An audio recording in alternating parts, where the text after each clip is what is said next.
इस वक्त जो सबसे बड़ी कमी महसूस कर रहा है वो इस देश का छात्र है। रांची में जो छात्र बैठा हुआ है, आज देश जब अपनी 80वीं स्वाधीनता दिवस की तरफ आगे बढ़ रहा है, शिक्षा तंत्र, परीक्षा तंत्र में ये जो भ्रष्टाचार है, जो परीक्षा में नौकरियों का बंदरबाट है, इससे आजादी की मांग कर रहा है छात्र। और रांची में छात्रों पर लाठीचार्ज हो गया। वाटर कैनन, आंसू गैस के गोले दागने के बाद भी सुरेंद्र सरकार को चैन नहीं आया। छात्रों के आंदोलन को कुचलने के लिए सरकार अब नए नए पैंतरे आजमा रही है। छात्रों के आंदोलन को कमजोर करने के लिए अब रात के अंधेरे का सहारा लिया जा रहा है। बड़ी खबर यह है कि रांची में जिस जगह छात्र धरने पर बैठे हैं, वहां रात के अंधेरे में अचानक प्रशासन के बड़े अधिकारी आए थे। आधी रात को रांची के डीएम पूरे लाभ लश्कर के साथ छात्रों से बात करने के लिए पहुंचे। तस्वीरें आपके सामने हैं। पारस राणा जो कि एसपी हैं, राकेश रंजन एसएसपी हैं। इस दौरान पुलिस के सारे बड़े अधिकारी वहीं मैदान पर थे। पुलिस की आधी रात को पहुंचने पर छात्रों में खलबली मची। हालांकि प्रशासन ये कह रहा है कि वो प्रोटेस्ट साइट पर छात्रों के लिए गए, इंतजाम का मुआयना करने आए थे, साथ ही बातचीत का न्योता भी देने आए थे। लेकिन प्रदर्शनकारियों का आरोप है कि प्रशासन अलग अलग परीक्षाओं वाले छात्रों की पहचान कर रहा है, उन्हें आंदोलन से हटने के लिए कह रहा है। इधर बीजेपी भी कह रही है कि सीएम के इशारे पर छात्रों को धमकाया जा रहा है। आधी रात में बिजली काटकर प्रदर्शनकारियों को कमजोर करने की कोशिश की जा रही है।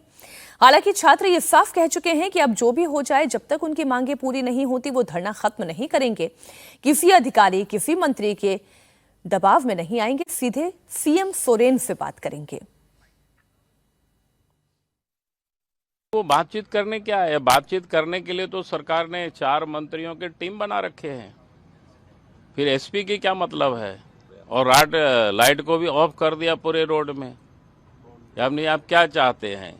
ताकि लाइट ऑफ करके आप कहें कि लड़के नहीं है, कोई क्रिमिनल है, उनके ऊपर लाठीचार्ज करें। ये जानकारी मिली थी, ये सूचना मिली थी, यही करने के लिए भाई सरकार ने जब मंत्रियों की डेलीगेशन बना दिया, टीम बना दिया, अगर रात में भी बात करना हो तो टीम आएगी, या बच्चों को बुलाना हो तो बुलाएगी। बच्चे लोग तो तैयार है। हमने देखा कि कभी भी बच्चों ने विरोध नहीं किया कि हम लोग बात करने से नहीं बात करेंगे। तो अभी कभी भी हमने नहीं देखा बच्चों की इस प्रकार की बयान।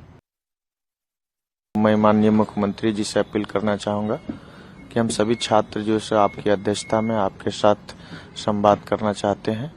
हमारी जो भी प्रमुख मांग है उस पर आप गंभीर होइए। माननीय मुख्यमंत्री जी, बिल्कुल अगर आपके साथ अगर हम लोग बैठते हैं, डेलीगेशन में अगर आप रहते हैं, तो हम सभी की जो भी मांग है उसको तार्किकता के साथ आपको अवगत कराएंगे और मुझे उम्मीद है कि आप हमारी मांगों पर बहुत गंभीर होंगे। जब तक हमारी अब देखिए, रांची में छात्र अड़े हुए हैं, अपनी मांग पर डटे हैं। इस बीच एसआईटी को जेएसएससी जेईई पेपर लीक मामले में एक बड़ी कामयाबी मिली। एसआईटी ने परीक्षा कराने वाली एजेंसी के फरार डायरेक्टर को भी गिरफ्तार कर लिया। एसआईटी ने परीक्षा एजेंसी बिन्सिस टेक्नोलॉजी प्राइवेट लिमिटेड के डायरेक्टर अरुण कुमार को मुंबई से अरेस्ट किया है। टीडीपीएल की ही तरह बिन्सिस टेक्नोलॉजी प्राइवेट लिमिटेड भी एक एग्जाम एजेंसी ही है और इस एजेंसी ने 3 जुलाई 2022 को जेएसएससी जेईई का एग्जाम कंडक्ट कराया था और इसमें 1289 पदों पर भर्ती होनी थी। लेकिन एग्जामिनेशन से कुछ घंटे पहले ही आंसर की व्हाट्सएप पर वायरल हो गई थी। तो ये अभी एक नया अपडेट है जो हम छात्रों का इस पूरे मसले से जुड़ा हुआ दे रहे हैं। जी, अब बात ये है कि अब आधी रात को बिजली काट के अधिकारी वहां पर क्या पता करने के लिए गए थे, जबकि मांग एकदम साफ है कि आप बात करिए, हमारी मांगों को पूरा करें। अभी खत्म हो जाएगा, इसी वक्त खत्म हो जाएगा आंदोलन। बिल्कुल। और ये इस समय जिस समय बात करनी थी उस समय किसी ने बात नहीं की। जिस समय छात्रों का ऐलान था 10 अगस्त को, जब वो उन्होंने मार्च किया विधानसभा की तरफ, उस समय बात करनी चाहिए थी। उस समय कोई नेता बात करने नहीं आया। ना विधानसभा गेट के सामने जब लाठी चलाई गई उसके पहले, हम पहले भी आपके साथ बातचीत में कहते कि ये सबसे अच्छा मौका था मुख्यमंत्री के लिए भी कि नेता प्रतिपक्ष को अभी हम लोग सुन रहे थे, बाबूलाल मरांडी को, उनको भी कहते साथ में कि आइए हम लोग बच्चों के साथ चलते हैं, बात करते हैं चल के। उसके बाद जब छात्रों ने ये बात कह दी कि जो 4 मंत्रियों की कमेटी है हम उनसे बात नहीं करेंगे क्योंकि उनके पास देने के लिए कुछ नहीं है, और उनके पास जो मैंडेट है उस मैंडेट तक वो पहुंच गए हैं। उस मैंडेट तक बातें उन्होंने एक्सेप्ट कर ली है कि जेपीएससी की जो परीक्षा है वो जो रद्द हो गई, अभी की परीक्षा 14वीं परीक्षा थी वो रद्द कर दी, और जो दूसरी चीज़ें हैं सीआईडी जांच और न्यायिक जांच, जहां तक उनका मैंडेट था वहां तक उन लोगों ने स्वीकार कर लिया। अब उसके आगे उनको मैंडेट नहीं है, उसके आगे जो डिसीजन करना होगा मुख्यमंत्री को करना होगा, तो मुख्यमंत्री आकर के बात कर लें। सीबीआई को जांच देनी है, हम पहले भी कर रहे थे कि जब ईडी को दे दिए तो एक और केंद्रीय एजेंसी को इन्वॉल्व करने में आपको कोई दिक्कत नहीं है। अगर होगा आप तो फिर आप कह सकते हैं कि भाई केंद्रीय एजेंसी के जरिए हमको परेशान किया जा रहा है, आप ये नैरेटिव तो बना ही सकते हैं ना। अगर आपके ऊपर या आपके किसी और के ऊपर अगर गलत ढंग से एजेंसी जांच करती है, आप पहले ही आप एक प्रीएम्प्ट कर रहे हैं कि एजेंसी आएगी तो हमारे खिलाफ या हमारे अधिकारियों के खिलाफ कार्रवाई होगी, और उसके बाद आपके अधिकारी जाकर के जब आपसे बात करने की बात कर रहे हैं छात्र और अधिकारी, आज हम लोग 17 दिन 18 दिन से देख रहे हैं कि जब जिस समय उनके पास बिजली नहीं थी, जिस समय उनके पास टेंट नहीं था, बारिश में भीग रहे थे, तब कोई नहीं गया ये पता करने की आप कैसे बैठे आंदोलन करने के लिए। जब इस आंदोलन की आंच आपको परेशान करने लगी है तब आप पुलिस को भेज रहे हैं डराने धमकाने के लिए, बच्चों को आइडेंटिफाई किया जा रहा है, ये सबसे बड़ी चिंता की बात है। आगे उनके करियर का सवाल खड़ा हो जाएगा, आप नौकरी में उनको परेशान करेंगे, उनके ऊपर उनके परिवार के लोगों को जो सुविधाएं मिलती हैं वो बंद करने की कोशिश करेंगे आप।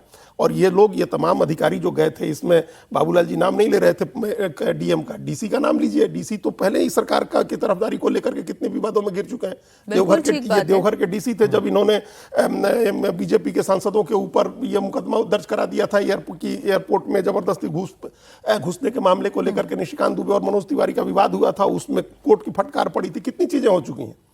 तो आप आधी रात को जाकर के बच्चों से इस तरह की बातें कर रहे हैं, आप दिन में जाकर के, दिन के उजाले में जाकर के बात करिए। एक ब्रेक के लिए हमें जाना है। सज्जन जी, मैंने जो कहा, हम 80वीं सालगिरह मनाने जा रहे हैं स्वाधीनता दिवस की, और अभी भी झारखंड सरकार को ये समझ में नहीं आ रहा है, यही तो आपका भविष्य है। वैसे तो जेंसी कोरोना इतना चलता रहा, आज जब वाकई में वो बैठा हुआ है मैदान में डटकर, तो बात नहीं कर रहे। नहीं, देखिए, ये जो अहंकार है ना, ये पूरी की पूरी जो पुरानी राजनीतिक तंत्र है, और चाहे उनके स्टूडेंट विंग है, उन सब की है। आप देखिए, ये सारे जो स्टूडेंट्स हैं, इन्हें किसी ट्रेडिशनल स्टूडेंट आउटफिट ने लीड नहीं किया है जो पॉलिटिकल पार्टीज से है। तो ये अब हेमंत सोरेन है, वो जब सारी की सारी बात करते हैं, झारखंड के एस्पिरेशन की बात करते हैं कि भाई हम गरीब, आदिवासी, दलित तमाम छात्रों की बात कर रहे हैं, वहां पे ये छात्र कौन है, आप इनकी बैकग्राउंड भी देख लीजिए। और जैसा कहा गया कि रात के अंधेरे में आप आपके कर रहे हैं, भाई डीएम और एसपी अभी है कौन? जब सारे के सारे मंत्रियों का डेलीगेशन बात करके असफल हो चुका है, तो क्या डीएम वहां पे सफल होगा? वो जा किस लिए रहा है? आइडेंटिफाई करने के लिए। निश्चित तौर पे तो ये अहंकार भी दिखाता है कि जमीन तले एक नई पीढ़ी आपसे अलग हो रही है।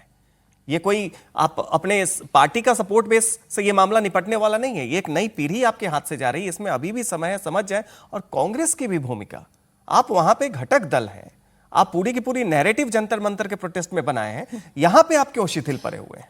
कांग्रेस पार्टी तो संसद में भी कह रही थी कि अमित शाह जवाब दो, अमित शाह जवाब दो, अमित शाह जवाब देने के लिए तैयार हैं, लेकिन अब आप सुनने के लिए तैयार नहीं है।